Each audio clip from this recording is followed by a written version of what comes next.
Welcome back to Double Down University. I'm back at you guys with another Prize Picks college basketball video for March the 5th. And today I will be having 4 picks for you guys. Yesterday and the day before I gave you guys 2 really solid 2-mans. Both of them cashed the last 2 days. So let's keep this train rolling. The first pick I have for you guys is Jarace Walker over 1.5 assists. The second pick I have for you guys is Jaylen Forbes over 1.5 assists. The third pick I have is Bothwell over 15.5 points and Taylor Hendricks over 29.8 fantasy score. So let's get into it. So the spreads on these games, all 4 of them are favorites in each matchup. So Houston and Memphis is a 4.5 point spread. It just got bumped down to 4.5. It was at 5 about 3 minutes ago. The next game is the ECU versus UCF. That is 11.5 point spread. In UCF, our pick Hendricks is a 11.5 point favorite. And the Tulane and Temple matchup, Tulane is a 5 point favorite. Temple is a 5 point dog. The Western Carolina and Furman, Bothwell pick. He is a 12 point favorite. That line just got bumped up to 12 from 11.5 about a good 5 minutes ago. So let's get into it. So the first matchup is Houston versus Memphis, which is one of my favorite matchups. Every time they play each other, it's just a really, really good competitive matchup. Memphis beat Houston 2 times last year. Earlier this year, when they played, Memphis were without their leading scorer in Hendricks Davis, and so they kind of struggled and basically had DeAndre Williams to kind of be like a scorer, which really is not his role. He's more of like a hustle guy, rebounds, can score a little bit. He is actually the oldest guy, one of the oldest players in college basketball at 26 years old. So he provides a lot of experience. But being as though Hendricks Davis is back for this matchup, he should be slotted back into his normal role of just doing, his things of getting rebounds, getting a couple block shots here and there, and scoring a little bit. So he shouldn't be asked to have the burden of the scoring on his shoulders. This matchup, which would bode well for Memphis, and probably is why the line just got bumped down to 4.5, because the game should be a little bit more competitive where they can keep up scoring wise with Houston because of that.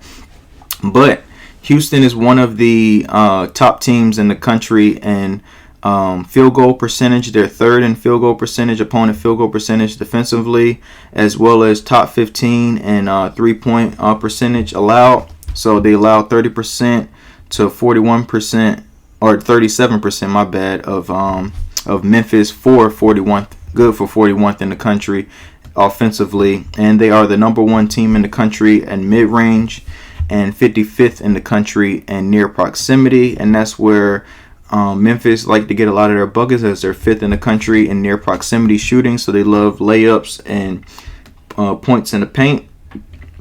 So digging into this matchup, the reason why I chose Jarace Walker is just he has a bevy of options around him to have assist potential, whether it's Jamal Shead, whether it's Marcus Sasser, whether it's Tremont Mark, or even dumping it down to his post teammate in Jawan Roberts, who actually just went off last time they played. I think he had like 20 points and like 12 rebounds, something crazy like that. But most of that was because of Davis was out, and Memphis was kind of out of sorts, having to run their offense through Williams as opposed to Davis, who is one of my favorite scorers in the country from his days, even last year back at SMU. So I like his assist potential, but we're going to dig into his numbers, though. We're not just going to just tell you just he got good assist potential and just take that pick for face value. So they are the away team. They are on the road today. So he is 7 for 12 on the road with his, actually this is his points, my bad. So let's go to his assists. So for his assists on the road, he is 9 for 12 at 75% hit rate. He has only missed this number 3 times this year on the road.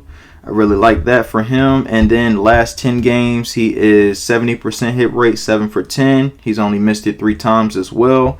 Those 3 misses were in that 10-game span of the last 10. And then the last 5, he's only missed it once by 0.5 against Temple And also a great thing that goes in his favor too as well in this matchup is that his minutes is starting to increase. As you can see, his full season minutes was at 28.9, so you could bump it up to about 29.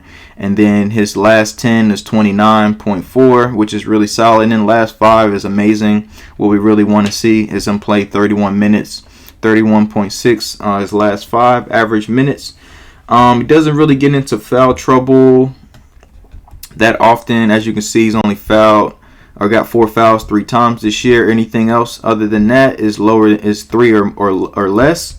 So that really bodes well for his minutes as well, because you will stay on the floor if you're not in foul trouble. As soon as you get into foul trouble, you will be off the floor, especially in a Calvin Sampson run team who has a lot of really good bodies that come in and fill time that are just equally as talented as him. And he is a freshman, so I would hope that, you know, a lot of these fouls, as you can see, were like early, when he had 4 fouls, was early in the year, like November and December. He's only had since that time this year, in March 2nd, he's had 4 fouls. So he's only had since early in the year, he's only fouled 4 times once, which is really remarkable, really good. So that shows that he learns from his mistakes of fouling. So moving on to next pick is Mr. Jaylen Forbes. So let's go Jaylen Forbes. Let's go to the Jaylen Forbes game is the Tulane versus Temple. Jaylen Forbes. Let's go to his assists. And he has the luxury of sleeping in his own bed last night. So he is a home team, or in his own dorm room, as I should say. So for the season, he is 11 for 16 this year, so 69% hit rate, which is pretty well. And same thing for him as well as Walker. He has an increase in minutes as he is 36.3 full season at home, I should say. And then 36.2 last 10, and then 37.8, which is amazing. He had 40 minutes the last 2 games, which is really well. That bodes well. And as you can see, his production skyrocketed because of that minute bump, or those minutes bump. So he's 11 for 16 full season at home. Last 10, he is at 80% hit rate at 8 for 10. And then last 5, he is a 80% hit rate at 4 for 5, but let's dig a little bit deeper. That's not enough. Let's dig a little bit deeper. So against Temple this year, he's had 3 assists, and that was on the road.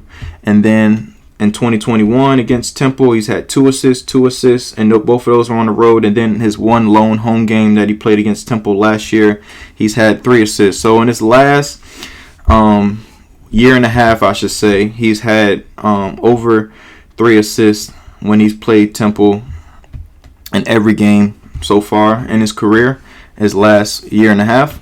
So I really like him for that as well. And then also take into account his home splits, is he's actually averaging 2.1 assists at home compared to 1.5 on the road. And then so that bodes well. And then also he has assist potential around him with Sion James and Jalen Cook and Kevin Cross as well. So he has teammates he can easily pass the ball and dump the ball to be able to get that assist potential up, especially against a good Temple team that they're middle of the pack as far as defensively. As you can see, there's no true advantage for Tulane against Temple, but Tulane runs a really fast pace offense, and Temple is slow paced. But keep in mind too, also note that Tulane runs a 2-3 defense on defense, and in their 2-3 defense, they kind of play like Syracuse, so they kind of force teams to try to shoot from the perimeter. That's why they are poor at mid-range and 3-point defending, because they allow teams to shoot that, but near proximity, they allow teams to get into the paint and get easy shots. So they kind of make everything kind of scrambled and make them contested shots, which will kind of be tough for Temple. I know they have a guy in Damian Dunn who is a chucker who loves to shoot the ball, so especially from deep. So that could bode well for, let's say, they get a block shot or broken plays where they can easily go and run out in transition and get a couple easy assists out in transition. As you can see, Temple, they're going to struggle with turnovers against Tulane's defense. And Tulane is actually 53rd in the nation in quick points off of steals and 110th 22 in the country of defensive field goal attempt rate. So that's really, really good. They pretty much get a lot of steals and get out in transition and get easy buckets, easy looks in transition. So look for Forbes to either have a couple outlet passes to 2 easy buckets. That's all we really need from him. Moving forward to Mr. Mike Bothwell. Mike Bothwell, I love him in this spot because he is a primary shooter for them and Furman. So he's a primary shooter for Furman. He is right here, and he is actually, Furman is the home team. Yep, so Furman is the home team. Let's go to his points. Yeah, let's go to his points. So points at home, and let's look at his season stats. So his season stats, he's 67% at home. He has also had a pretty good history against Western Carolina as well. His last 10 at home, he is 5 for 10, which is 50%, which is not bad. Last 5, not too shabby. He's 20%, but we're going to take into account head-to-head more than anything with Mr. Bothwell. So against, let's see, they are playing against Western Carolina. I think it's WCU, yep. So against Western Carolina, he's had 18 points and 16 points in his last 2 games that he's played them. So he's well over that 15.5. So I really love this spot for him as well. And then also, too, Western Carolina is a team that can't keep their hands to themselves. So they foul a lot. So they will have plenty of he will have plenty of opportunities at the line to score if he's just aggressive today and just gets to the free throw line. So if he gets 10 points from just open play of just getting a couple shots, let's say he makes 5 shots from just regular mid-range 3-point, and they also have an advantage at all 3 levels offensively, as you can see here, in 3-point, mid-range, and near proximity.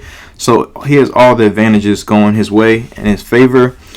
For him, he is a 84% free throw shooter as well. That bodes well for him as well. As you can see here, in the last 5 games, he's 84% from the free throw line, and in his last 10, he is a 85% free throw shooter as well. And then he averages around 5 free throw attempts a game on the year. So last 5, he's averaged 5.2. Last 10, he's averaged 4.2. So I really love this spot for him. I think he should come in the clutch. I think he should get somewhere around 19 points. That's where I'm projecting him to get at least 19 points in this matchup or more. So that's a good spot for him. Last but not least, we're going to move on to Mr. Let's see. Let's go back. Taylor Hendricks. Here it is. So Taylor Hendricks, we have his fantasy score. This is a really, really good matchup for him. This matchup reminds me of DePaul yesterday going up against Baylor Shireman and Creighton. So both teams are not really fast-paced teams, but ECU is just horrendous at shooting the ball. As you can see, they're 309th in 3-point percentage. Mid-range, they're 289th, and then near proximity, they're 223. My bad. Excuse me. So they're a poor shooting team. So that should lead to a bunch of rebounds, and then as well as they're not very secure with the ball. So as you can see here, ECU in possession will likely, UCF defense will likely force their fair share of turnovers against ECU.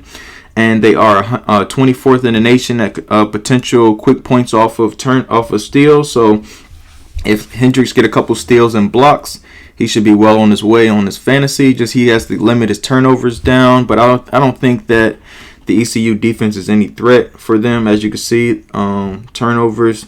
UCF offense has a small advantage turnovers on this end. ECU's defense is neither aggressive nor conservative from a turnover perspective, so they don't really turn you over too much. So you shouldn't have too many issues with turnovers in this matchup as well. They have a notable 3-point advantage on ECU, so I really just love this spot for him. This is a really, really good matchup for him. And then digging into his numbers, though, we're going to always get to the numbers. We're not just going to just take things off face value. So we're just going to go to his numbers. And one thing that stood out to me is that his blocks and steals, he has One game this year where he had no blocks and steals. Every other game he's had at least a block or a steal in every game. Turnover wise, he had 3 games this year where he turned the ball over a lot, but a lot of these came early in the year.